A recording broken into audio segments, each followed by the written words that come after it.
Les Saules à Orlyville, à 15 km de Paris. C'est ici que Laou Konaté, joueur de Pro B à Évreux, a grandi et fait ses premiers pas. Et c'est tout près de la gare d'ailleurs qu'il claquait ses premiers paniers. Donc voilà, je vais vous présenter le premier terrain où j'ai fait mes premiers tirs. Donc voilà, mais là maintenant c'est un peu changé. Là il y avait un panier, là aussi.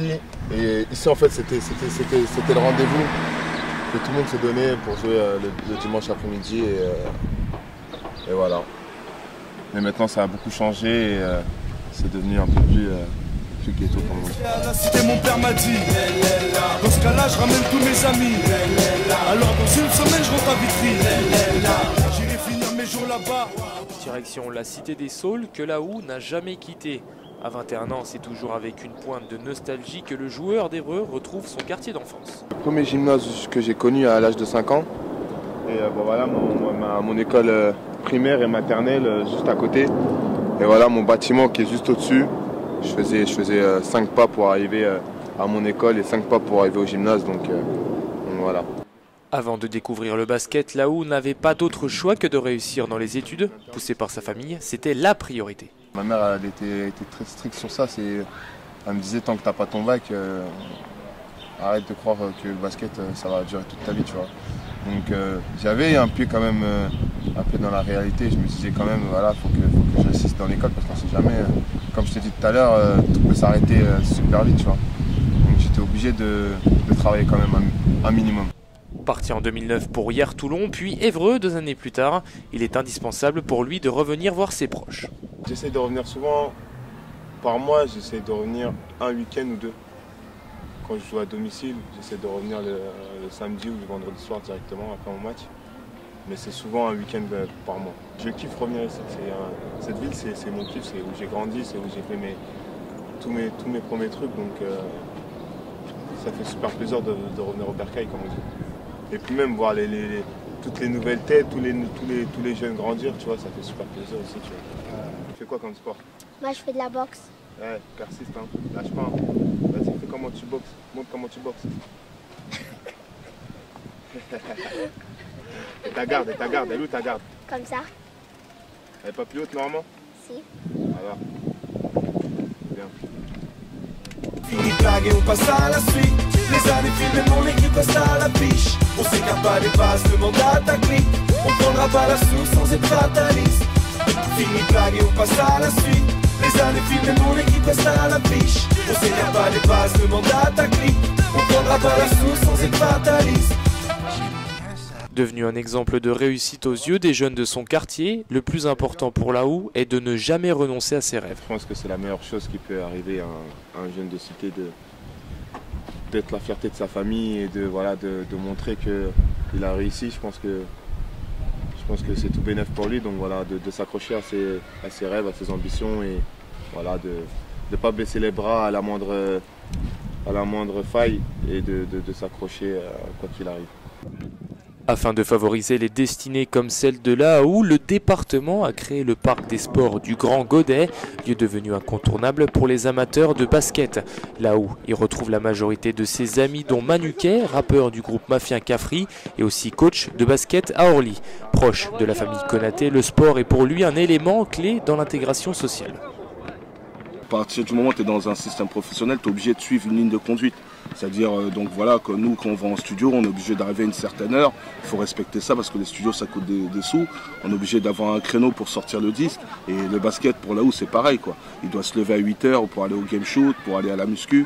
Donc il est obligé de suivre. Il ne peut pas sortir le soir, s'éclater avec ses potes et revenir au game un peu fatigué, quoi. Ça va se voir. Il a un contrat, il est là pour appliquer les ordres du coach. Et il ne peut pas faire des matchs à 0, 0, 0. D'un moment, tu as une fatigue, ça se ressent.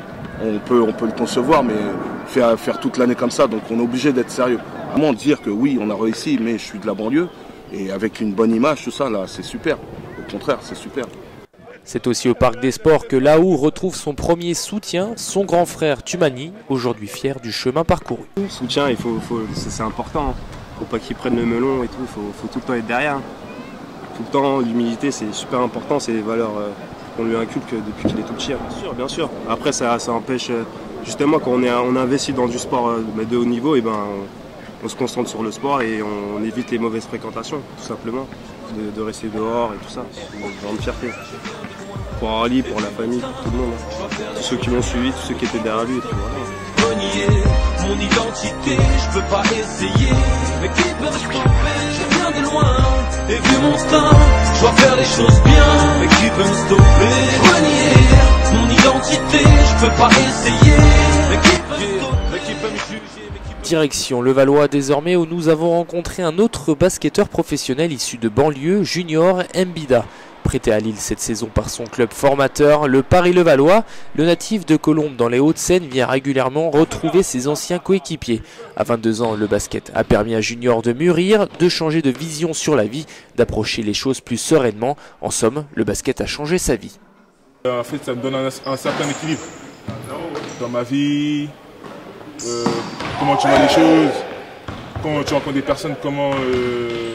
C'est une certaine approche maintenant que j'avais pas avant forcément, avant d'être sportif de niveau, parce que avec le sport tu rencontres beaucoup de personnes, tu parles avec eux, tu vas avoir des jeunes dans les associations, des jeunes dans certains quartiers, à l'école. Donc tu vois comment ça se passe, tu sais toi ce que tu as vécu, donc grâce à ça tu peux faire un certain parallèle avec ta vie et la leur, donc ça donne un certain recul.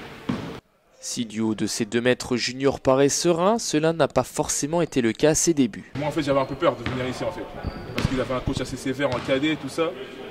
Mais je savais que d'un côté j'étais obligé de passer par ici, parce que c'était le seul club en Ile-de-France qui donnait la place aux jeunes, qui avait un certain niveau, qui faisait les jeunes en cadet région, en cadet France, qui leur donnait une chance de réussir plus tard dans le groupe cadet France. Et donc après il y a, vous pouvez filmer là-bas, il y a le coach Thomas Drouot, qui est un ami de la famille en fait. Il m'a demandé de venir faire des tests ici, dans ce club-là, et je suis venu, ça s'est très bien passé. J'ai fait une année cadet région, et après j'ai beaucoup progressé durant cette année-là, donc je suis monté en cadet France après. Mais donc ça fait que j'ai fini mon cursus de 3 ans jusqu'à 18 ans, en cadet France ici. Revenir ici lui permet également de retrouver son ancien coach pour qui la formation est essentielle dans la carrière d'un sportif. On a un aspect éducatif qui est très important. Il y a l'aspect basket, où on les entraîne, on essaie de faire progresser, on essaie d'en faire des joueurs professionnels. Après, ça dépend des jeunes. Junior, il a eu la chance, je pense, d'avoir un encadrement familial assez structuré. Donc c'était déjà un garçon qui avait des bases, qui savait se tenir, qui était toujours à l'heure, qui était rigoureux. Voilà. On n'a pas eu trop de problème avec Junior sur cet aspect-là, même si on lui a appris à dépassement de soi, être toujours plus exigeant avec soi-même. Voilà, c'est des valeurs qui doivent lui servir dans le sport, mais aussi dans tous les autres aspects de sa vie. Bernard, en fait c'est lui qui s'occupe des jeunes dans le club, des jeunes cadets, beaucoup, même avant pour les minimes. Il était beaucoup essentiel dans notre formation, même si on l'a fait en déplacement, on l'a fait un peu la misère, mais c'est bête.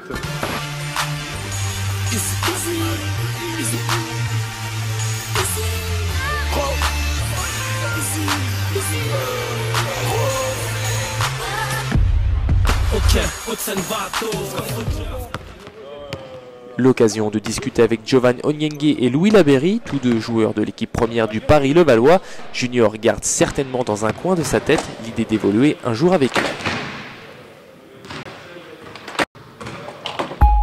Tout comme la Aoué Junior, Ferdinand Prénom, 22 ans, aujourd'hui est joueur professionnel de la JDA Dijon, a lui aussi connu la banlieue. Originaire du 18e arrondissement de Paris, ce géant de 2,04 m est installé à Dijon depuis 2005. Un changement radical dont il a su s'adapter pourtant. Quand je suis parti de Paris,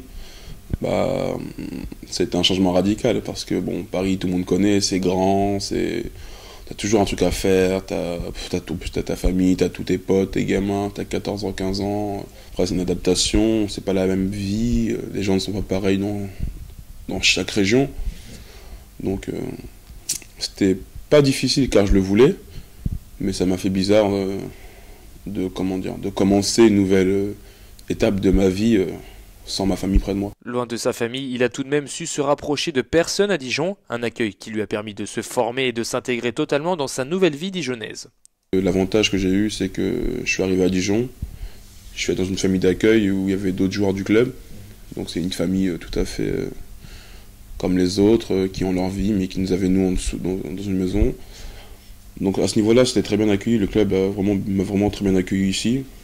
Ensuite, j'ai fait connaissance Vu que j'étais au lycée, j'ai fait connaissance de camarades de classe, des amis. Après, ça va assez vite, c'est de fil en aiguille, hein, c'est comme tout. On parle avec tout le monde, on se fait des amis, on grandit bien, on se forge, quoi. Basketteur depuis l'âge de 12-13 ans, Ferdinand a fait ses premières classes à Championnet Sport. La suite, c'est au Pôle Espoir à Châtenay-Malabry que Ferdi découvre de plus en plus le basket. Arrivé à Dijon et passé une année par Antibes, il a tout de même un avis bien arrêté sur la question d'intégration par le sport. Au niveau d'intégration, comme j'ai dit, en Ile-de-France, on va pas trop nous dire oui, tu viens de banlieue, donc forcément tu peux pas travailler ici.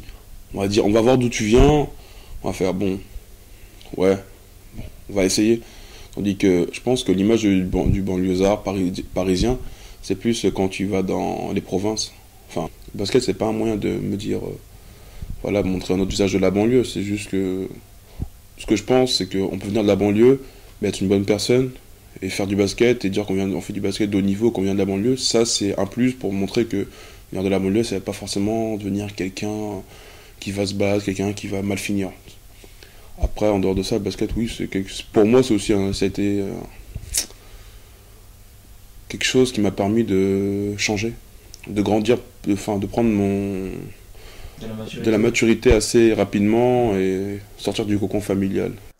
Après un titre de meilleur espoir de Pro B avec Antibes en 2012, Ferdinand Prénon espère en récupérer un avec Dijon, une ville où le basketteur natif de Paris se sent bien. Moi, après, Dijon, je me sens bien, c'est la maison. Ouais. Franchement, je suis arrivé ici, j'avais 15 ans. Après 15 ans, j'ai fait le lycée, j'ai fait mes classes basket, hors basket, j'ai fait plein de connaissances. Donc maintenant, oui, je me sens épanoui dans le sens où c'est un peu ma deuxième ville d'accueil. Donc oui, je me sens bien à Dijon, je vais pas me mentir en disant que j'étais à cette ville-là, sinon je serais pas resté autant. Donc je me sens bien ici, même si des fois j'avoue que c'est un peu chiant, mais moi c'est un peu comme partout. Non, mais je suis bien ici, j'ai fait rencontre avec plusieurs personnes qui sont vraiment qui m'ont fait du bien pour moi aussi dans ma vie de tous les jours. Donc je suis tranquille à Dijon. Junior Mbida, Ferdinand Prénon et Laou Konaté, 3 destins, 3 parcours tous différents mais au but similaire, celui de réussir par le sport. Ces 3 jeunes issus de banlieue ont fait un grand pas vers la réussite professionnelle. Si le plus dur est certainement derrière eux, rien n'est fait pour ces 3 basketteurs qui ont faim de victoire. Cosigns I've jumped, make sure the sound man doesn't block the drums. Let the snare knock the air right out of your lungs. And those words be the oxygen, just breathe, amen. Regardless, I'ma say it, felt like I got signed the day that I got an agent. Got an iTunes check, shit.